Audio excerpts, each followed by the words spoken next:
अच्छा, आज हम लोग लिपिनकॉर्ड का चैप्टर 16 का topic oxidation of fatty acid discuss करेंगे। उसमें सबसे पहली जो हमारे पास चीज़ आ जाती है दैट इज़ कि हमारे पास oxidation of fatty acid actually होता क्या है। So it is a procedure जिसके अंदर हमारे पास जो फैटी एसिड होता है वो कन्वर्ट होता है एसिटाइल कोएंजाइम यूनिट के अंदर, और बेसिकली ये जो सारा रिएक्शन होता है वो माइटोकॉन्ड्रिया में होता है। इस वजह से हम डेफिनेशन में यही कहते हैं कि फैटी एसिड ऑक्सीडेशन है, माइटोकॉन्ड्रियल प्रोसेस है जिसमें हमारे पास कन्वर्ट होता है fatty acid to the acetyl coenzyme unit के अंदर। अब इसके अंदर जो हमारे पास बेसिक स्टेप्स आ जाते होते हैं, जो फर्स्ट 2 स्टेप्स हैं वो हमारे पास माइटोकॉन्ड्रिया के बाहर हो रहे होते हैं। वो हमारे पास सबसे पहले होते हैं एक्टिवेशन ऑफ फैटी एसिड्स, और उसके बाद हमारे पास आता होता है transport of acyl coenzyme from the cytosol to the mitochondria. उसके बाद जो बाकी स्टेप्स होते हैं जो कि एक्चुअली बीटा ऑक्सीडेशन के स्टेप्स होते हैं वो हमारे पास माइटोकॉन्ड्रिया के अंदर होते हैं, जिसमें जो इनिशियल स्टेप है दैट इज़ डीहाइड्रोजनेशन, फिर हमारे पास हाइड्रेशन आता है, third step is second dehydrogenation, और उसके बाद हमारे पास थायरोटिक क्लीवेज आ जाती है। अब अगर हम लोग फर्स्ट स्टेप की बात करते हैं that is activation of fatty acid, तो उसमें हमारी जो रिक्वायरमेंट्स होती हैं वो क्या होती है कि हमारा एटीपी रिक्वायर्ड होता है, हमें कोएंजाइम ए रिक्वायर्ड होता है, और हमारे पास जो एंजाइम होता है that is fatty acyl coenzyme A synthetase. और ये जो एंजाइम है ये आउटर माइटोकॉन्ड्रियल मैट्रिक्स का एंजाइम है। ये हमारे पास स्ट्रक्चर है फैटी एसिड का। तो फैटी एसिड जो है वो हमारे पास कन्वर्ट होगा फैटी एसाइल कोएंजाइम ए के अंदर in the presence of enzyme fatty acyl coenzyme A synthetase. और हमारे पास इसमें ये एनर्जी इस प्रोसीजर को रिक्वायर्ड होती है दैट इज़ वाई एटीपी जो है वो एडीपी और पीआई के अंदर कन्वर्ट हो रहा है, और कोएंजाइम हम लोगों ने इसके अंदर ऐड करना है। हम लोगों ने कोएंजाइम इसीलिए ऐड करना होता है ताकि हमारे पास जो फैटी एसाइल ग्रुप है, ये वाला जो ग्रुप है ये हमारे पास माइटोकॉन्ड्रिया के बाहर है, क्योंकि कोएंजाइम जो है वो हमारे पास माइटोकॉन्ड्रिया से पास नहीं कर सकता। इस वजह से हम लोगों ने फैटी एसाइल के अंदर कोएंजाइम को ऐड किया ताकि ये चीज़ जो है, ये कंपाउंड जो है ये माइटोकॉन्ड्रिया के भी बाहर है। अब नेक्स्ट स्टेप होता है that is transport of fatty acyl coenzyme है। इसी कंपाउंड को हम लोगों ने ट्रांसपोर्ट करना है माइटोकॉन्ड्रिया के अंदर। इसके लिए जो हमारे पास रिक्वायरमेंट होता है वो बेसिकली कार्निटीन एसाइल या फिर हम कह सकते हैं पैल्मिटाइल ट्रांसफरेज 1, ये हम लोगों को इस रिएक्शन के लिए रिक्वायर्ड होता है। ये एंजाइम होता है।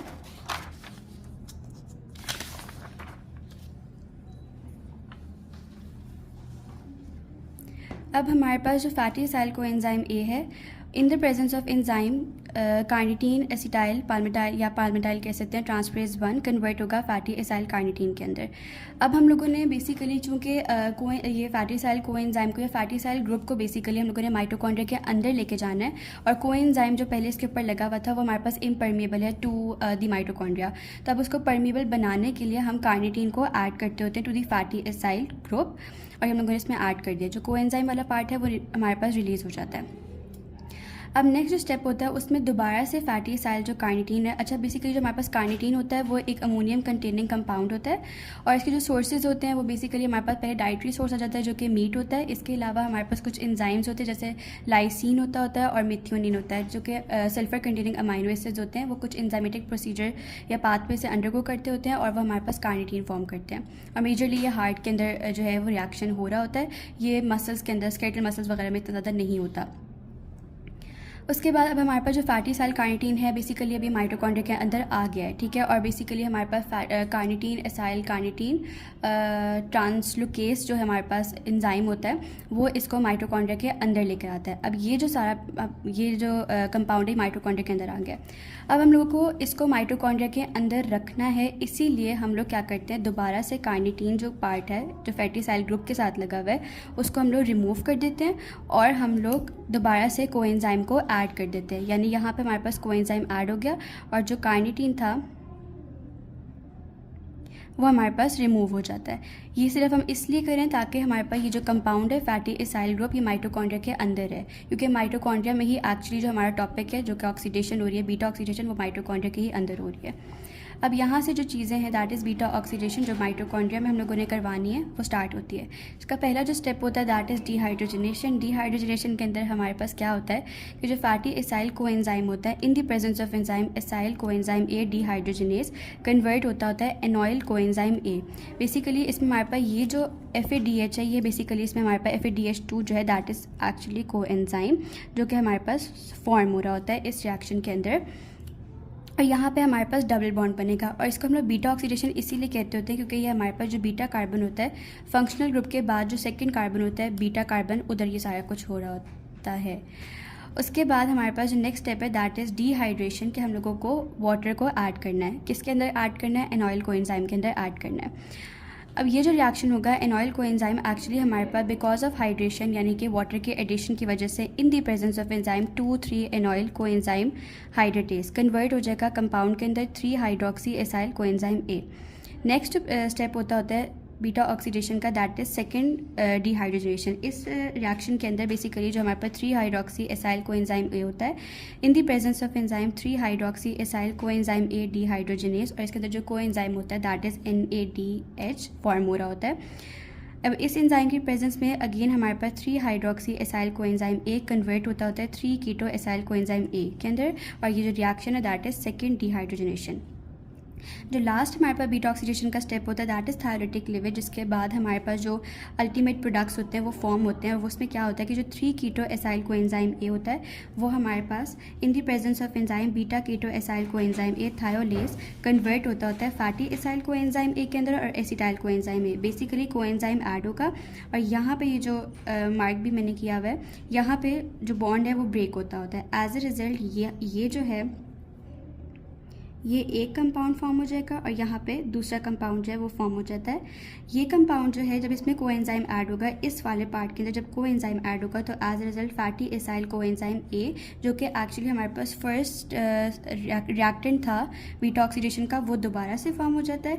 और ये वाला जो पार्ट है that is 2 carbon containing compound, जब इसके अंदर इसमें ऑलरेडी भी कोएंजाइम ए अटैच्ड है, ये भी हमारे पास बॉन्ड जब ब्रेक होगा तो ये एक और कंपाउंड बनेगा दैट इज़ एसिटाइल कोएंजाइम ए।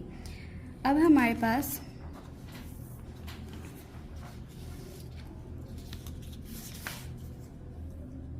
अब इस एंड पे हमारे पास क्या है कि अब हमारे पास जो रिएक्शंस है वो कंप्लीट हो चुके हैं। जो हमारे पास कोएंजाइम बना था यानी NADH, वो बेसिकली हमारे पास ऑक्सीडाइज हो जाता होता है। ये सब कुछ इलेक्ट्रॉन ट्रांसपोर्ट चेन के अंदर होगा क्या कि NADH जो होगा वो ऑक्सीडाइज हो जाता होता है बाय द कॉम्प्लेक्स 1, FADH2 जो है वो ऑक्सीडाइज हो जाता होता है बाय कोएंजाइम Q, और जो फैटी एसाइल कोएंजाइम A होता है वो दोबारा से हमारे पास री एंटर कर जाता होता है बीटा ऑक्सीडेशन के अंदर। जो हम लोगों ने इधर बात डिस्कस की थी कि ये जो कंपाउंड है ये दोबारा से री एंटर कर जाएगा सबस्ट्रेट के तौर पर, दोबारा से ऐड करने शुरू हो जाएगा बीटा ऑक्सीडेशन के अंदर। और हमारे पास जो एसिटाइल कोएंजाइम ए होता है ये बेसिकली हमारे पास क्रेब्स साइकिल के अंदर चला जाता था, जिसको हम लोग ट्राई कार्बोक्सिलिक एसिड साइकिल भी कहते होते हैं, उसमें चला जाएगा। एज ए रिजल्ट हमारे पास NADH, FADH2 और ATP बनता होता है क्रेब्स साइकिल के अंदर। ये जो NADH, FADH2 और ATP होता है ये अल्टीमेटली हमारे पास जो ATP होता है उसको प्रोड्यूस करते हैं, जो कि बेसिक हमारे पास रिक्वायरमेंट थी बीटा ऑक्सीडेशन की, कि हम लोगों को फैटी एसिड से एनर्जी चाहिए थी, तो वो एनर्जी हम लोगों को मिल गई है। बेसिकली यहाँ पे हम लोगों ने एक पॉइंट लिखा हुआ है कि ये सेकेंडरी एनर्जी सोर्स जो है वो बेसिकली बीटा ऑक्सीडेशन होती है और फैटी एसिड। सेकेंडरी क्यों है? क्योंकि प्राइमरी हमारे पास जो एनर्जी सोर्स होता है वो बेसिकली कार्बोहाइड्रेट्स होते हैं, उसकी जब ऑक्सीडेशन होती है तो पहले हम लोगों को उससे एनर्जी मिलती होती है। प्राइमरी हमारी बॉडी का जो एनर्जी सोर्स होता है दैट इज़ कार्बोहाइड्रेट।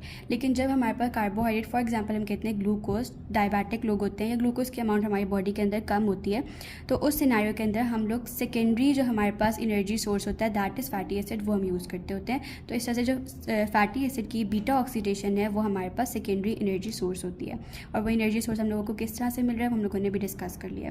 तो जो एंड प्रोडक्ट है बीटा ऑक्सीडेशन का वो हमारे पास एसिटाइल कोएंजाइम ए फॉर्म हो रहा है, फैटी एसाइल कोएंजाइम ए है, NADH है और FADH2 है। उसका जो फेट था वो हम लोगों ने यहाँ पे डिस्कस कर लिया।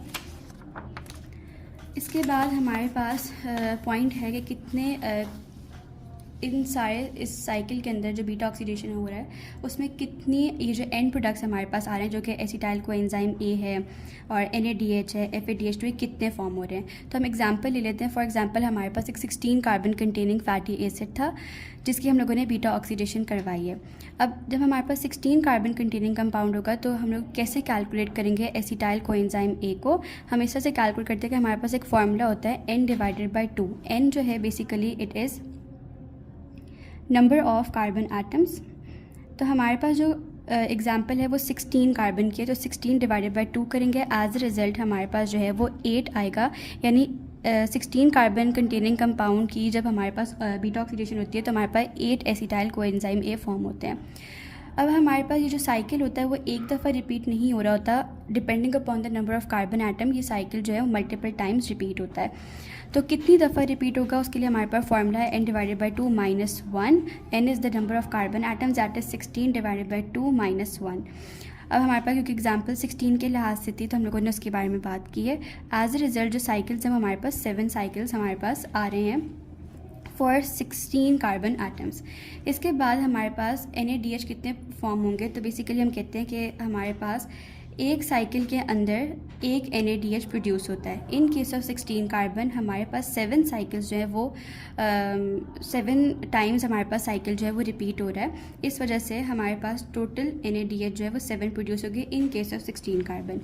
इसी तरह से हमारे पास FADH2 है, तो वो हमारे पास हर साइकिल के अंदर एक प्रोड्यूस होता है। चूँकि 16 कार्बन में 7 दफ़ा साइकिल रिपीट हो रहा है तो 7 FADH2 जो है वो प्रोड्यूस होते हैं। अल्टीमेटली हमारे पास ATP कितना प्रोड्यूस होता है उसके लिए हमारे पास जो फार्मूलाज होते हैं वो ये है कि हमारे पास NADH जो होते हैं, हमारे पास हर NADH जो होता है यानी ईच NADH जो है वो प्रोड्यूस करे 3 ATP को। 16 कार्बन कंपाउंड के लिए हमारे पास 7 NADH प्रोड्यूस हो रहे हैं, जो कि हम लोगों ने पीछे डिस्कस किया है किस तरह से प्रोड्यूस हो रहे हैं। तो एज अ रिज़ल्ट हम लोग कहते हैं कि 7 को मल्टीप्लाई करेंगे 3, क्योंकि हर हमारे पास NADH 3 ATP प्रोड्यूस कर रहा है। टोटल 7 NADH प्रोड्यूस हो गए, तो 7 को हमने 3 से मल्टीप्लाई किया जो कि NADH मल्टीप्लाई बाई ATP होता है। एज अ रिज़ल्ट हमारे पास 21 ATP प्रोड्यूस होंगे from NADH in case of 16 carbon. और हमारे पास FADH2 जो है उसके लिहाज से हम ये बात करते हैं कि हर FADH2 जो है वो 2 ATPs को जो है वो प्रोड्यूस करता होता है। सो 16 कार्बन कंटेनिंग कंपाउंड में हमारे पास टोटल 7 FADH2 प्रोड्यूस हो रहे हैं। तो जो ATP हमारे पास प्रोड्यूस होंगे वो कितने होंगे, बिकॉज ऑफ FADH2 हमारे पास 7 मल्टीप्लाई बाई 2 दैट इज़ 14। और इसके बाद हमारे पास एसिटाइल कोएंजाइम A जो है वो हमारे पास 12 ATP प्रोड्यूस करता है। हर एसिटाइल कोएंजाइम A 12 ATP जो है वो प्रोड्यूस करता है। इस 16 कार्बन कंटेनिंग कंपाउंड के लिए हमारे पास 8 एसिटाइल कोएंजाइम A जो है वो प्रोड्यूस हो रहे होते हैं।